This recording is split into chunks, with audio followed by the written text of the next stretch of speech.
Ciao a tutti e bentornati in un nuovo video paranormal. Amici, avete mai sentito parlare dell'infestazione della famiglia Moffitt? Un'agghiacciante storia vera che riguarda una famiglia presa di mira e tormentata per oltre 6 anni da una presenza demoniaca che loro stessi avevano ribattezzato Mr. Entity. Di questo caso, avvenuto tra gli anni 80 e 90, se ne occuparono tutta una serie di parapsicologi, medium, esperti voodoo, nativi americani e i famosi investigatori del paranormale e del Lorraine Warren. Ma questa storia è stata tenuta segreta per moltissimo tempo, fino a quando nel 2022 non è venuta alla luce grazie ad un libro scritto da Jessica Moffitt, Mr. Entity: The Moffitt Family Haunting, in cui racconta tutto il tormento che aveva subito la sua famiglia, dopo aver scoperto quanto accaduto grazie a sua madre, Deborah Moffitt, e al ritrovamento di alcune foto all'interno di una vecchia scatola. Mr. Entity aveva preso di mira in particolar modo una persona all'interno di quella famiglia, ma distruggeva oggetti religiosi, incideva simboli esoterici sulle pareti e comunicava con loro tramite scritte sullo specchio del bagno. Pensate che questa storia è diventata talmente famosa che la Blumhouse ne ha acquistato i diritti e sembra prontissima a farne uscire sia una serie TV che un film. Ma amici, prima di iniziare mi raccomando, iscrivetevi al canale e attivate la campanellina per non perdere tutti i miei prossimi video. Ma adesso iniziamo. All'inizio degli anni 80 Deborah e Bill Moffitt si incontrarono grazie ad una passione che avevano in comune, il wrestling. Dopo una breve frequentazione le cose tra i due sembravano davvero farsi serie, tanto che Deborah decise di trasferirsi in Archibald Avenue a Rancho, in Cucamonga. Qui i genitori di Bill Senior e Lena, detta Lee, avevano un enorme terreno con 3 case, di cui una era del figlio Bill, lasciata in eredità dalla zia dopo la sua morte, poi c'era la casa dei genitori e la casa della nonna Dominica, la mamma di Lee. Bill però non aveva mai lasciato la casa dei suoi perché aveva un grave problema cardiaco e non se la sentiva di vivere da solo. Di conseguenza, dopo il matrimonio nel 1981, Deborah insieme a Bill si trasferì dai suoi suoceri. Non ebbe problemi a vivere con loro perché si affezionò subito ad entrambi, erano persone molto gentili e generose. Poi lì accanto viveva la nonna Dominica, a cui voleva molto bene. La nonnina però aveva dei gravi problemi di salute, quindi ad un certo punto assunsero una badante che si occupasse di lei ogni giorno, Juanita, originaria del Guatemala. Da quanto ho letto, Juanita era un'esperta di paranormale e si scoprì poi che aveva fatto dei rituali all'interno della casa di Dominica per poter mantenere il suo posto di lavoro e quindi continuare ad avere il permesso di rimanere negli Stati Uniti.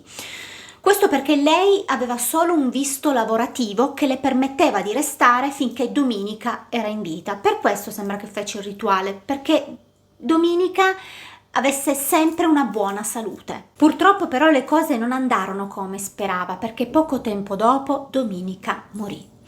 Alcuni giorni dopo il decesso, quando Juanita era ancora in quella casa che stava sistemando le sue cose per poi andare via, chiamò molto turbata Bill e suo padre.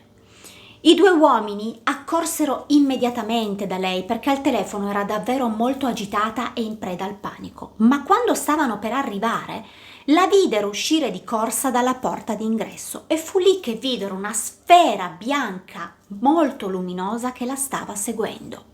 Dopo pochi istanti però il globo si alzò in cielo e si dissolse. Juanita nel frattempo si rifugiò a casa dei genitori di Bill. Tentarono di calmarla in tutti i modi, ma non ci riuscirono perché la donna era davvero terrorizzata. Poco dopo arrivò una sua amica a prenderla, ma prima di andare via si girò verso lì e le disse di stare molto attenta a quella casa, di non tornarci per nessun motivo perché era abitata dal male. Ed è da qui che per Deborah Moffitt iniziarono i veri problemi. Qualche giorno dopo lei e Bill si recarono però all'appartamento in modo da poterlo pulire e poi affittarlo eventualmente. E si resero subito conto che Juanita aveva fatto dei rituali lì dentro perché Negli angoli della casa trovarono degli oggetti davvero inquietanti: candele bianche, piume insanguinate, coltelli, rosari spezzati e resti di animali, forse dati in sacrificio. La famiglia Moffitt era abbastanza cattolica, quindi trovare quegli oggetti fece pensare subito a qualcosa che aveva a che fare con il mondo dello spiritismo. Si informarono e scoprirono che Juanita era solita praticare dei riti voodoo di origine cubana che mescolavano spiritismo e cattolicesimo. Probabilmente Juanita aveva fatto questo a fin di bene, ma comunque non era andato a buon fine. Il tempo passava e nel frattempo avevano trovato anche un inquilino per la casa della nonna, un uomo di nome Danny. Gliel'avevano data in locazione ad una condizione però, che una delle stanze doveva sempre rimanere chiusa a chiave. Questo perché sarebbe servita per riporre tutti gli oggetti sportivi da collezione di Bill, figurine, magliette, cimeli vari. E poi ogni tanto qualcuno doveva passare di lì per controllare che era tutto in ordine. Un giorno Bill si recò proprio in quella stanza per il solito controllo, ma quando aprì la porta trovò qualcosa di davvero allucinante. Tutte le figurine erano sparse per terra e formavano un grosso triangolo, e sull'armadio c'era uno strano simbolo, un triangolo con una codina sotto a forma di S. Subito pensò che dietro quel dispetto poteva esserci solo Danny, ma l'uomo giurò e negò con tutte le sue forze di non essersi mai neanche avvicinato a quella porta. Anzi, parlò lui di eventi un po' strani lì dentro, si sentiva sempre osservato ed era sicuro che qualche entità volesse comunicare con lui. Ovviamente i Moffitt non gli credettero subito, però pensandoci, la chiave di quella porta ce l'aveva solo Bill, quindi era tutto alquanto strano. Quando però iniziarono a capitare altri fatti abbastanza inquietanti, si dovettero ricredere. Un giorno lì, che era una donna molto religiosa, tanto da tenere un altare con diverse immagini e statuette sacre, trovò degli abiti appoggiati sulle braccia e sulla testa di Gesù.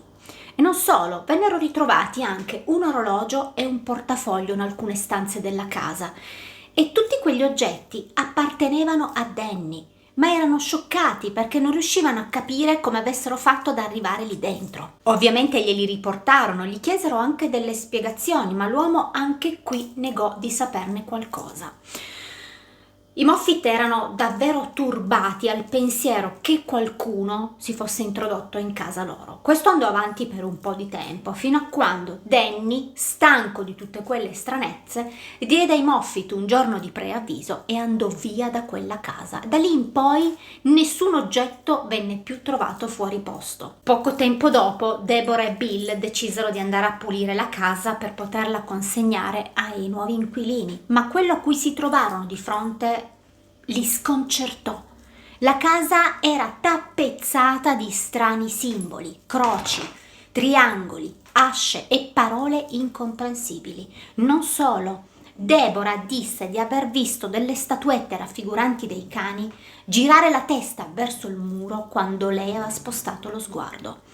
Bill non voleva credere a quello che la moglie gli stava raccontando, ma la donna era sicura di quello che aveva visto. Nei giorni successivi gli oggetti iniziarono a sparire e riapparire in alcune stanze alla velocità della luce. Mobili e lampade si spostavano da soli e addirittura un giorno l'intero arredamento di 2 stanze venne trovato scambiato. Nei giorni successivi arrivarono i nuovi inquilini, una coppia, Tom e Michelle, molto tranquilli e anche parecchio innamorati all'apparenza. All'inizio le cose per i due sembravano procedere benissimo. Poi un giorno Michelle confidò a Deborah che il marito era cambiato. Dal dolce e amorevole era diventato ostile e anche violento, tanto da averla aggredita fisicamente, e lo mostrava l'occhio nero che sfoggiava quel giorno. Deborah era molto dispiaciuta per lei, le consigliò di andare via, di lasciarlo. Dopo qualche giorno, infatti, di Michelle non c'era più traccia e Deborah pensò subito che forse aveva seguito il suo consiglio. Quando nei giorni successivi andò a bussare alla porta della loro casa, notò che anche Tom non c'era più ed era sparito anche un tappeto. Un giorno un uomo bussò alla porta dei Moffitt in cerca di Tom e Deborah disse che era da un po' di tempo che non vedeva più quei coniugi. Allora l'uomo le chiese se aveva saputo della terribile notizia. Avevano ritrovato il corpo senza vita di Michelle avvolto dentro un tappeto nella discarica della città. Ma nessuno aveva saputo di quella terribile tragedia e questo era anche molto strano perché in realtà il marito di Deborah leggeva sempre il giornale al mattino ed era sicura che non avesse mai menzionato un articolo del genere. La donna voleva denunciare alla polizia quanto sapeva della scomparsa del tappeto, ma lì glielo vietò. Si seppe poi che Bill Senior aveva avuto dei contatti con la mafia californiana e forse era questo il motivo per cui la suocera le vietò di andare alla polizia. I fenomeni paranormali continuarono in tutte e tre le abitazioni, soprattutto nella casa principale, tanto da diventare veramente disturbanti, come quando uno stormo di uccelli neri iniziò a sorvolare la loro casa per poi abbattersi ferocemente sulle loro finestre. O quando ci fu un'invasione di topi nella dispensa, ma la cosa strana che disse Deborah è che quando entrò, i topi invece di scappare si sedettero sugli scaffali a guardarla. Ci furono allagamenti improvvisi, insomma un vero calvario che durò fino a quando i Moffitt, disperati, non decisero di mettere in vendita tutte e tre le proprietà e poi trasferirsi. Ma gli ultimi giorni, mentre stavano inscatolando le loro cose, sentirono dei rumori fortissimi. In cucina le ante degli armadi erano state letteralmente sradicate e al piano di sopra le finestre erano completamente distrutte dall'interno verso l'esterno. I Moffitt decisero di trasferirsi al nord e circa 3 settimane dopo il loro trasloco, quando ormai pensavano di essere al sicuro, gli eventi invece li seguirono anche lì. Rumori e urla agghiaccianti nella notte e gli stessi simboli di prima apparvero sulle pareti. Triangoli, croci, cerchi, non solo, li trovarono incisi anche sulla biancheria da letto, sui loro vestiti e sulla loro auto. Più che altro sempre lo stesso triangolo con in fondo la codina a forma di S. Di notte ogni tanto sentirono anche un rumore simile ad un tamburo africano. E un giorno apparve per la prima volta sullo specchio del bagno una scritta fatta con del sapone. Parlami. All'inizio pensavano, o forse speravano, che fosse nonna Dominica a voler comunicare con loro, ma sapevano bene tutti che quell'entità non era qualcosa di benevolo, piuttosto qualcosa di malvagio. Decisero quindi di provare a comunicare con lui e gli scrissero sullo specchio quale fosse il suo nome. Chiusero la porta del bagno, aspettarono e quando la riaprirono trovarono la risposta: Prince, principe. Da lì in poi ricevettero decine e decine di messaggi, soprattutto uno in particolare che li terrorizzò a morte. L'entità era chiaro che odiava Lee, lo scriveva spesso, come scriveva anche che prima o poi l'avrebbe uccisa. La donna era angosciata da quella minaccia, non riusciva più a chiudere occhio. Oltretutto, l'entità aveva preso di mira tutti i suoi oggetti personali, gli aveva tagliato i vestiti, il portafoglio, le carte d'identità, i soldi. Più volte staccò braccia e testa delle sue statuette religiose, accanendosi in particolar modo con quella di Gesù. E un giorno Deborah, al piano di sotto, vide il letto a baldacchino, un letto enorme praticamente, che si reggeva su una gamba sola, un fatto davvero sconvolgente. I Moffitt erano ormai tutti spaventati. Decisero quindi di chiamare qualcuno che potesse aiutarli, ma lì non voleva, si vergognava a morte, era convinta che Dio la stesse punendo per i peccati di suo marito. Ad un certo punto però fu costretta a chiedere aiuto e contattarono un prete. Quando l'uomo arrivò, capì subito che c'era qualcosa che non andava in quella casa. Prima di entrare bevve dell'acqua benedetta e recitò delle preghiere, ma non andò oltre la soglia. L'intervento di quel parroco però non sortì alcun effetto, anzi, quando andò via, sullo specchio del bagno apparvero delle scritte indicibili contro di lui. I Moffitt cercarono aiuto in ogni modo, spostandosi di città in città. Contattarono esperti del paranormale, parapsicologi, medium, nativi americani, sciamani, esperti di voodoo, ma nessuno riuscì ad aiutarli. Nell'inverno del 1989 arrivarono anche i coniugi Warren. Si trasferirono da loro per un po' di tempo per investigare e Lorraine disse subito che lì dentro c'era un essere molto antico, intelligente e malvagio, forse uno dei più potenti mai incontrati ed era anche molto pericoloso. Un giorno si misero in soggiorno a pregare, ma ad un certo punto Bill Senior, con una voce non sua, iniziò a ringhiare come un animale contro Ed. Si chinò su se stesso e rannicchiò le braccia al petto. Fu lì che Ed tirò fuori una boccetta di vetro e disse che stava tenendo tra le sue mani un pezzo della Santissima Croce di Gesù che l'avrebbe protetto contro il male. Ma Bill Senior iniziò a ringhiare ancora di più, mostrando i denti, e disse ad Ed che avrebbe preso a morsi la sua mano e gliel'avrebbe sputata in faccia a pezzi. Dopo alcune preghiere tutto tornò tranquillo e Bill si mise a sedere come se non fosse successo nulla e difatti disse che non ricordava niente di quello che era accaduto. Lorraine ed Ed però dissero ai Moffitt che non potevano fare nulla contro quella entità, era troppo potente. Lorraine comunicò ai Moffitt che secondo lei quel demone era attaccato a lì, la odiava e voleva ucciderla. Infatti un giorno ne ebbero la prova, quando sentirono delle urla provenire dalla dispensa. Quando accorsero, notarono che la porta era bloccata. Riuscendo ad aprirla, videro lì distesa sul pavimento con dei grossi segni rossi sul collo.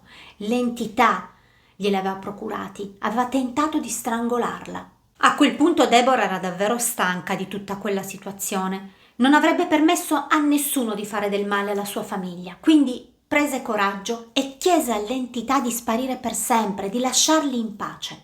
Ma sullo specchio del bagno apparve una scritta: «Non toccherò te, tuo figlio o tuo marito, ma lì appartiene a me». Adesso qui sappiamo che Deborah ebbe un figlio. Primo figlio, Jamie, e poi 2 gemelli, Jessica e Jeffrey, ma non sono riuscita a trovare notizie biografiche su di loro. E qui, amici, arriva una storia davvero agghiacciante e anche molto intrigante, secondo me. L'entità comunicò ai Moffitt il motivo dell'odio verso lì. Nel 1600, in un monastero francese, un gruppo di monaci aveva praticato un rito satanico. Dovevano sacrificare una suora, ma uno di loro li tradì e la donna riuscì a scappare e mettersi in salvo. Sembra proprio che quella monaca si era reincarnata in lì e il maligno adesso ce l'aveva di nuovo tra le sue mani ed era assetato di sangue. Deborah ad un certo punto voleva sfidare quell'entità, quindi invece di chiamarlo Prince come voleva lui, iniziò a chiamarlo Mr. Entity, per provocarlo, per sbeffeggiarlo, ma poco dopo sullo specchio apparve una scritta, una sfida. Lì morirà tra 10 giorni. Deborah non gli credeva minimamente, pensava che stesse bleffando, ma il 9° giorno lì iniziò a respirare davvero male. La portarono subito al pronto soccorso e le diagnosticarono una polmonite e un'insufficienza cardiaca. Venne subito ricoverata e la famiglia faceva i turni per tenerle compagnia in ospedale. In quel periodo l'entità non aveva disturbato più nessuno. Poi lì si riprese abbastanza bene e fu in grado di fare ritorno a casa. Ma la donna confidò poi alla nuora che Mr. Entity era andato diverse volte a farle visita in ospedale. Ogni volta che alzava gli occhi Sul soffitto notava sempre una macchia nera che si allargava e si allungava sui muri, proprio come se avesse dei tentacoli.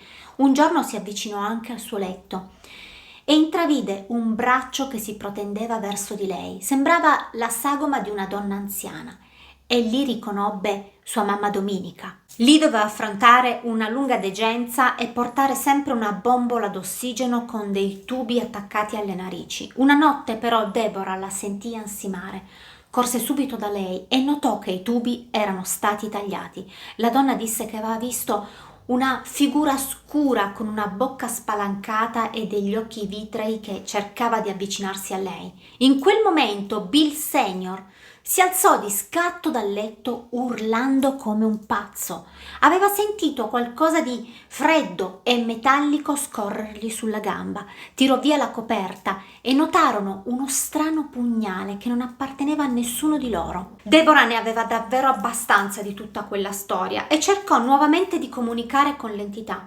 Ma quando entrò in bagno, sullo specchio c'era già scritto qualcosa. Doveva esserci un rituale di sangue. La frase diceva: prendi il pugnale e conficcalo nel cuore di lì. Nell'estate del 1989 contattarono una donna, Evelyn Paglini, una parapsicologa di Chicago, molto nota. La donna andò ad investigare nella casa dei Moffitt e dopo alcune indagini disse che lì dentro c'era un demone, uno dei 7 principi dell'inferno, collegato ai 7 peccati capitali. Non poteva fare nulla per loro perché era davvero potente. L'unica soluzione era quella di fargli una stanza tutta sua e di assecondarlo, compiacerlo. In quel modo avrebbero salvato la vita di Lee. I Moffitt però non presero in considerazione quella soluzione. Decisero invece di contattare un altro parapsicologo che era già stato lì da loro, Gary Kent. L'uomo propose di potersi stabilire lì e di tenere d'occhio Mr. Entity.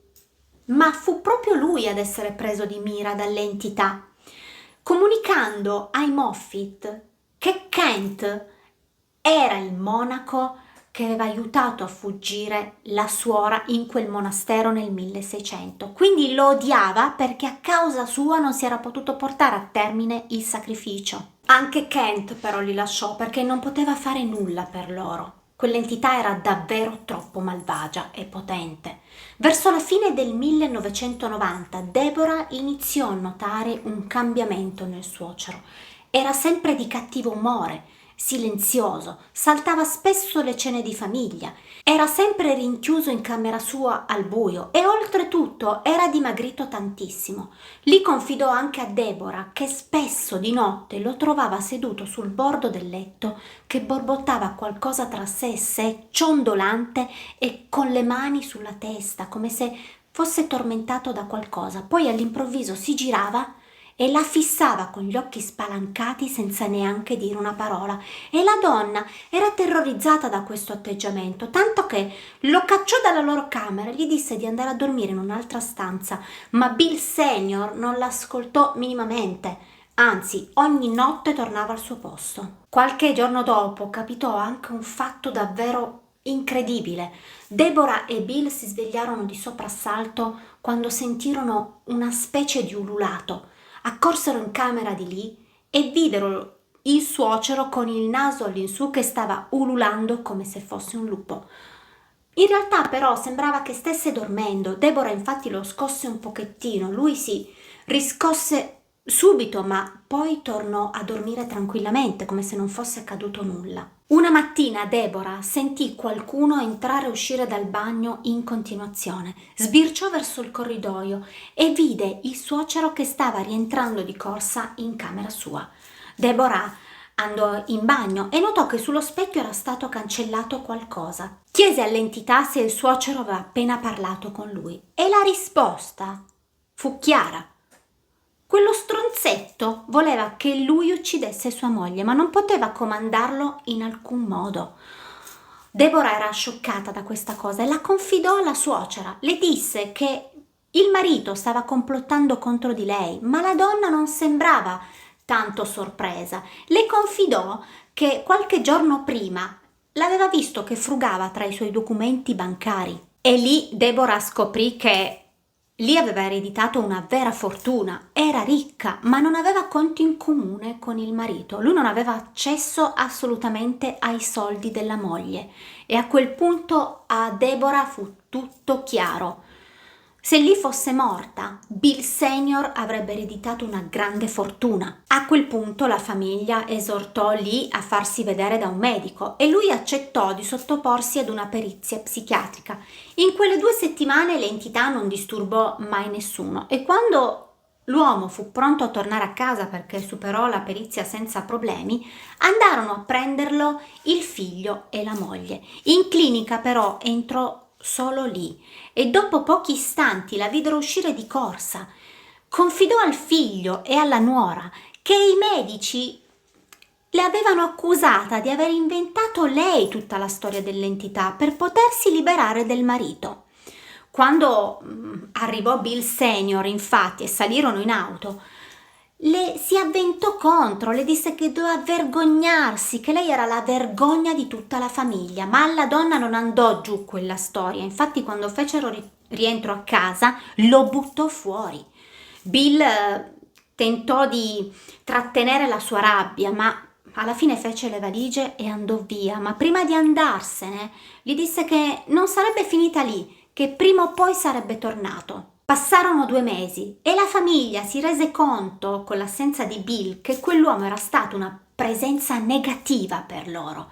L'entità non andò mai via, comunicava sempre con loro e parlava sempre di Lee, ma in modo completamente diverso. Raccontava aneddoti dell'infanzia della donna e iniziò anche a farle dei regali, delle cose anche preziose, ma Deborah era diffidente in merito, non sapeva se quei regali erano genuini oppure se Mr. Entity li stava solo distraendo, non si capacitava di quel cambiamento. Nell'ottobre del 1992, dopo 6 anni, Deborah tentò di sbarazzarsi definitivamente di quell'entità e scrisse sullo specchio una frase: «Papà se n'è andato. Non c'è nulla che ti tenga qui, nessuno che alimenti più il tuo odio ora che tu te ne vada». Mr. Entity chiese per favore di poter restare, ma Deborah era irremovibile. Infatti, miracolosamente arrivò poi la risposta: «Addio mia famiglia». Nei mesi successivi non ci fu più attività paranormale, ma Deborah e Bill Jr., e anche lì, erano rimasti terrorizzati da quanto gli era accaduto in quegli anni. Lee e il marito divorziarono poi nel 1994 e da lì non lo sentirono e non lo videro mai più. Si seppe poi che morì nel 2007. Lee invece morì nel 2009 e nel 2012 morì anche il figlio Bill Jr. La figlia Jessica scoprì di questa storia di Mr. Entity quando nel 2022 la madre Deborah trovò migliaia di foto che avevano scattato in quegli anni. In realtà erano solo delle copie che aveva tenuto il marito Bill, perché le originali erano state distrutte quando l'entità era andata via e avevano giurato di non parlare mai più di quella storia per evitare che il maligno potesse tornare. Dopo questo ritrovamento, Jessica, con il consenso della mamma, ha deciso di rendere pubblica la storia e di scriverci anche un libro. Ma lei e i suoi fratelli non hanno ricordo di quanto accaduto in quegli anni perché erano troppo piccoli. Però ha detto che ad oggi si spiegava tanti silenzi e la paura che aveva visto negli occhi della sua famiglia in quel periodo. Amici, è una storia davvero incredibile secondo me e non vedo l'ora che esca sia il film che anche la serie TV per poterla vedere subito.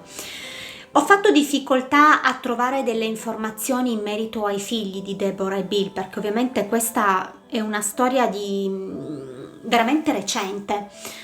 Io sono curiosa di sapere se la conoscevate e che cosa ne pensate. Secondo voi è più probabile che ci sia stata veramente un'entità demoniaca, uno dei 7 principi dell'inferno, oppure è stato Bill Senior ad organizzare tutto, magari per uccidere la moglie e in questo modo ereditare la sua fortuna? Oppure, forse, dietro c'era la mamma Dominica? Se pensiamo all'ultimo messaggio, addio mia famiglia, a me verrebbe subito da pensare a lei.